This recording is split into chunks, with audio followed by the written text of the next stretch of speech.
What's up, YouTube? It's your boy Peabody back with another video. Today we got Bob LAZAR, man, talking about his experience at S4 and that the aliens are still here on Earth and that they never left.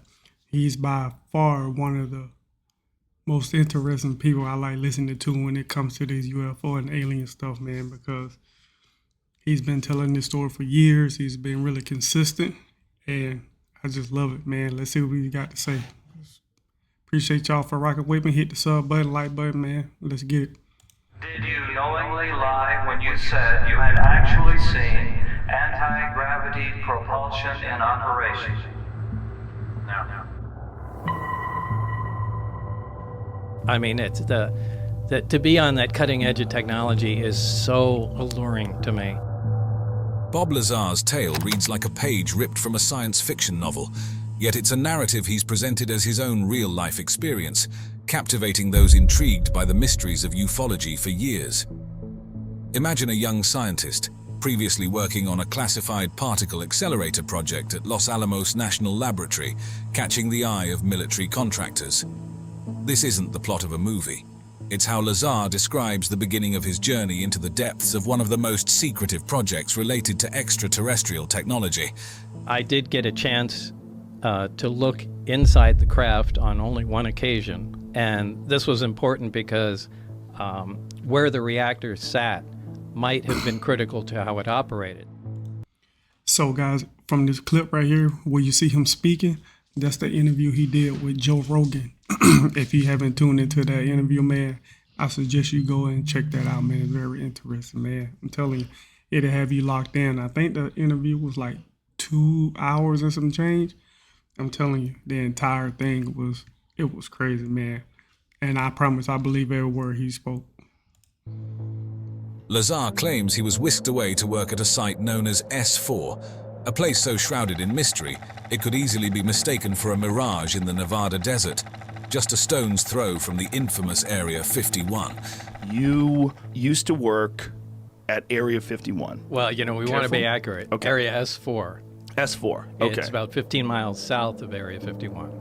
According to him, S4 was ingeniously camouflaged against the desert backdrop, designed to be invisible to the untrained eye and to keep prying eyes at bay. The security at S4, as LAZAR recounts, was nothing short of what you'd expect for a facility rumored to house the secrets of the universe. Armed guards, surveillance cameras at every turn, and an advanced security system that could read the very bones in your hand. It was clear that whatever was being hidden here was of paramount importance. LAZAR paints a picture of a work environment governed by the principle of need to know, where information was doled out sparingly, ensuring that the secrets of S4 remained just that, secrets. Did you ask any questions about that? No, there's no asking questions. There's no asking questions. No. At the heart of LAZAR's extraordinary claims are his alleged encounters with 9 different extraterrestrial spacecraft, each with its own unique design and capabilities. Among these, the Sport model stands out, a disc-shaped craft that seems to leap from the pages of a 1950s sci-fi magazine. There were 3 seats. They sat around, the reactor was in the dead center of it, and then equidistant around there were 3 seats. So and that's all. Listen, man, I believe Bob LAZAR, man. This man is too specific on what it looked like, what he did, what he was actually working on. His whole entire mission while he was at S4, he was so specific on it. Of course, there were certain things he couldn't speak of, but what he did speak on, man, it just blew my mind, man. And it seemed like this is what they're going over here. He describes being part of a team tasked with reverse engineering the propulsion systems of these crafts, systems that defied all known laws of physics. Look, everyone doesn't necessarily start at a steam engine and go to an internal combustion engine and then, you know, electric power, nuclear power, and go up the ladder that we come on. Central to these propulsion systems, LAZAR claims, was element 115, a substance not even recognized by science at the time of his disclosures, but later added to the periodic table as moscovium.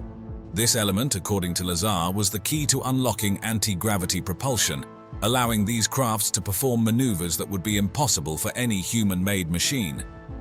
LAZAR provides vivid descriptions of the craft's interiors, specifically the sport model, which was equipped with a central reactor and 3 gravity amplifiers. These components, he says, could manipulate gravitational waves, allowing the craft to bend space-time and travel at unimaginable speeds. It's a concept that, if true, would revolutionize our understanding of travel and propulsion. In 1989, LAZAR decided to bring his story to the public, sharing his experiences in interviews that would ignite a firestorm of debate and speculation. His claims were met with skepticism, as many questioned the veracity of his education, employment background, and the feasibility of the technologies he described.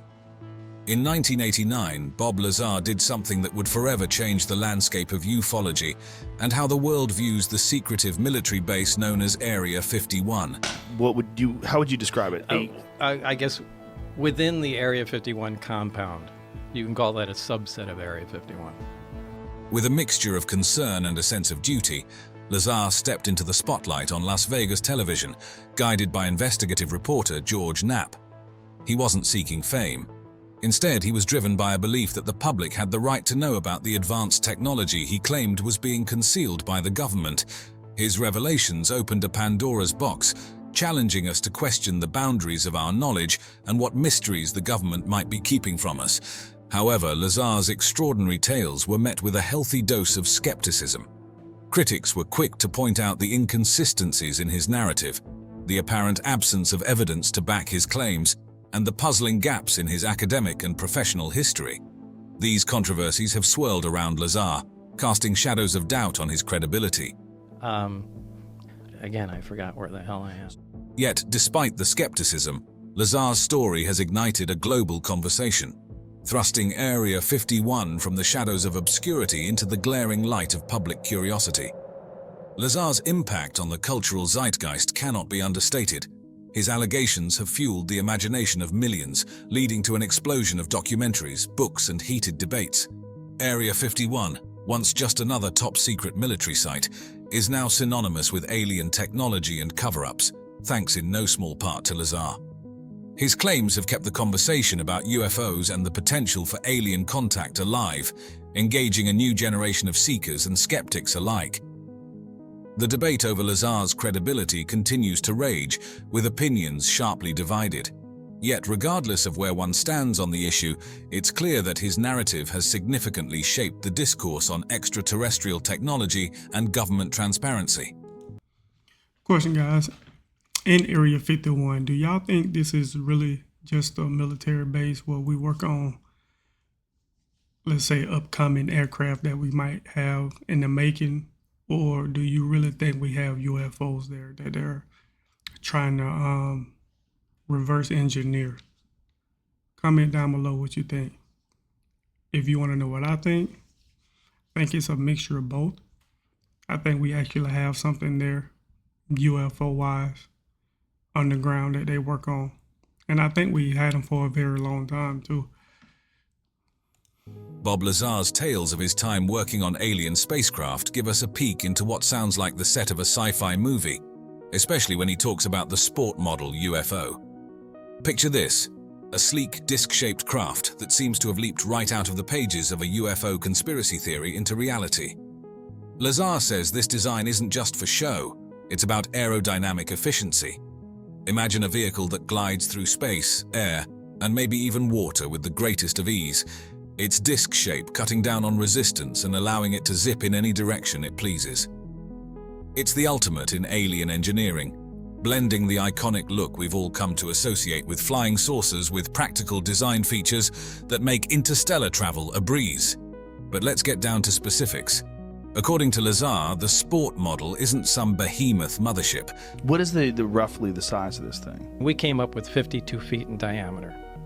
This compact size hints at a craft designed for nimbleness, perhaps used for quick trips across the cosmos rather than carrying loads of extraterrestrial passengers. And it's not just any old material making up the exterior of this UFO. There are no, first of all, everything is one color. It's like a dark pewter color, and there are no right angles anywhere. LAZAR describes it as a smooth metallic surface, suggesting it's built to survive the harsh conditions of space travel.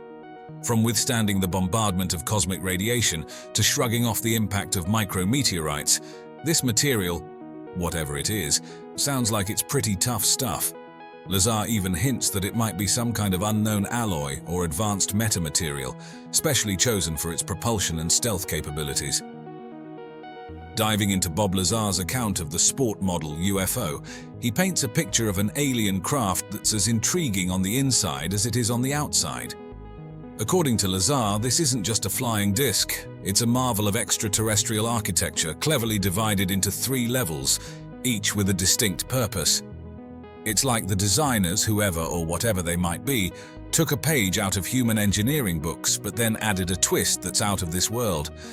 Starting at the bottom, the lower level of the craft is where all the magic happens, so to speak. Here lies the heart of the UFO's propulsion system, equipped with 3 gravity amplifiers and their waveguides. These aren't your average engine parts. They're the components that supposedly allow the craft to bend gravity to its will, making it possible to zip across the cosmos with ease. The strategic placement of these amplifiers at the craft's base is a thoughtful touch, ensuring stability and a smooth distribution of gravitational energy. Moving up to the middle deck, we find the crew's quarters. Given the UFO's overall dimensions, space here is at a premium, designed for occupants a bit smaller than your average human. This level likely packs in the essentials for life support and day-to-day operations, although LAZAR leaves us guessing on the specifics of how these systems cater to the needs of its non-human users. It's a compact, efficient layout that makes you wonder about the daily lives of its extraterrestrial crew. At the top, the craft features a control hub that sounds like something straight out of a science fiction saga. The navigation and control systems here are said to be unlike anything we're familiar with, possibly incorporating holographic displays or even direct neural connections for piloting the craft. It suggests a level of technology and user interface design that humanity can only dream of, tailored for beings with physical traits quite different from our own. LAZAR also notes an astonishing detail about the UFO's construction. There are no visible seams, rivets, or any signs of how it was put together. It's as if the entire craft was manufactured in one piece, hinting at a process that could involve molecular-level precision or materials that self-assemble. The overall design, with its disc shape and thoughtful distribution of internal systems, speaks to a philosophy where adaptability and efficiency are paramount, ensuring the craft can handle whatever the universe throws its way. Central to his eye-opening claims is the propulsion system of these alien crafts, powered by something straight out of a sci-fi novel, Element 115, or Moscovium, as it's known today. Back when LAZAR first shared his experiences, Moscovium was a mere hypothesis, absent from the periodic table and unfathomable to mainstream science. Yet, according to him, this element was the key to unlocking gravity-defying travel across the cosmos. LAZAR's description of using Element 115 sounds like alchemy of the future. He talks about a stable isotope of this element, undiscovered and unproduced on Earth, that could harness immense energy through an antimatter reaction. We're talking about converting tiny amounts of material into vast amounts of power, enough to fuel the craft's journey through the stars. This process, according to LAZAR, could generate gravitational fields, propelling the spacecraft in ways that defy our current understanding of physics. But how exactly does this craft move? Enter the gravity amplifiers. LAZAR describes these as the linchpins of the spacecraft's navigation, capable of bending gravity to the craft's will. With 3 Question, guys. When and how did we discover Element 115? Who was the guy that discovered it? Was it Bob Lazar or was it someone else? That's some research I gotta do. I know I keep hearing about Element 115, but I want to know who discovered it and how we discovered it. of these amplifiers on board, the craft could maneuver with unparalleled agility, hovering, taking off vertically and gliding in any direction as if the laws of motion were mere suggestions. This isn't just about speeding through space, it's about reshaping the fabric of reality to move from point A to point B. The implications of such technology are staggering, offering a glimpse into a mode of travel that could take us to the stars and beyond without breaking a sweat. LAZAR's accounts, whether you choose to believe them or not, ignite the imagination and challenge us to consider the possibilities that might lie just beyond the edge of our current scientific understanding. All right, guys, that wrap up the video about Bob Lazar, man. Like I said, if y'all haven't seen that interview with him and Joe Rogan, go check it out. It's like a two-hour long interview. Some very interesting stuff. He breaks it down, man. Appreciate you guys for rocking with me. I got to do some research on element 115 and learn about it a little more, see who discovered that and how it was discovered. Like I said, if you run across this video, if you like it, hit the subscribe button, hit the like button, comment down below, man. Tell me what you think. What you think they're holding at Area 51? Is it just military secrecy, or do you think we have any UFOs there for real? All right, guys. Salute to y'all, man. Happy 2025, man. Hit that sub button, like button, comment. Peace.